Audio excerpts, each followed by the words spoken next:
국토부의 1차 조사 결과 앞서 신도시 땅 매입이 확인된 LH 직원 13명 외에도 7명의 사례가 추가로 확인됐습니다. 정부는 수사를 통해 투기가 확인되면 이익을 환수하겠다고 밝혔습니다. 투기 의심을 받는 직원 20명 중 11명은 변창흠 장관이 LH 사장이던 시절 땅 거래를 한 것으로 드러났습니다. 정세균 총리는 변 장관이 책임에서 자유로울 수 없다며 인사조치 가능성을 언급했습니다. 방역당국이 아스트라제네카 백신 접종을 만 65살 이상 고령층까지 확대하기로 했습니다. 백신을 맞은 뒤 발열과 몸살 등을 호소하는 신고가 잇따르는 가운데 정부는 접종 후 휴가제도 방안을 논의하고 있습니다. KBS 여론조사 결과 서울시장 보궐선거에서 박영선, 오세훈, 안철수 3자 구도에선 박영선 후보가 야권 후보 단일화로 박영선, 안철수 양자 대결이 이루어질 땐 안철수 후보가 우세한 것으로 나타났습니다.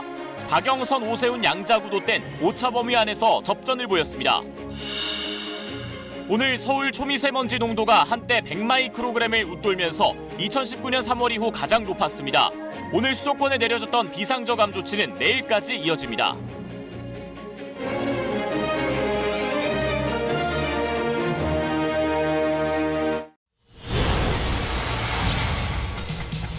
국토부와 LH 전 직원에 대한 정부 합동조사단의 1차 조사 결과 3개 신도시 예정지에서 투기가 의심되는 LH 직원 7명이 추가로 확인됐습니다.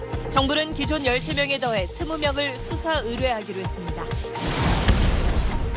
변창흠 국토부 장관이 LH 사장 시절에 받은 성과급 전액을 사회에 환원하겠다고 밝혔습니다. 정세균 총리는 변 장관이 책임에서 자유로울 수 없다고 말했습니다. 일부 코로나 검사용 면봉을 만드는데 자동차를 도색할 때 쓰는 접착 보조제가 사용된 것으로 SBS 취재 결과 확인됐습니다. 인체에 해롭진 않은지 식약처가 긴급조사에 착수했습니다. 경북 구미의 한 빌라에 방치돼 숨진 채 발견된 3살 여자아이의 친엄마는 구속된 20대 여성이 아니라 아랫집에 살던 외할머니인 것으로 유전자 검사 결과 밝혀졌습니다.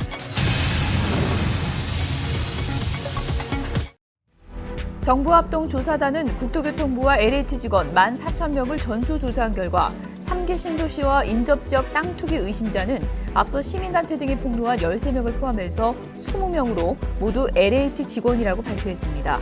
140여 명의 해당 지역 주택 거래 내역도 확인했습니다. 신속하고 철저한 투기 의혹 조사를 위해 이번 국토부 LH 직원 조사에 이은 배우자와 직계 존비속 조사는 합동조사단이 아닌 특별수사본부에 맡겨졌습니다. 자치단체와 지방공기업 직원 조사도 신속히 진행하기로 했습니다.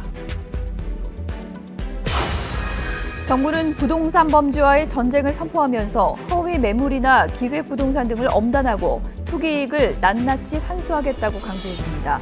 신뢰가 회복 불능으로 추락한 LH는 전면 혁신화돼 부동산 대책은 차질 없이 진행하기로 했습니다. 4대강 사업 반대단체와 인물에 대한 이명박 정부 국정원 사찰 문건 원본이 공개됐는데 청와대 홍보기획관 요청으로 작성한 것으로 되어 있습니다. 당시 이 자리에 있던 국민의힘 박형준 부산시장 후보에 대해 여당은 불법 사찰 개입 증거라며 후보 사퇴를 촉구했고 박 후보는 모르는 일이라고 거듭 부인했습니다.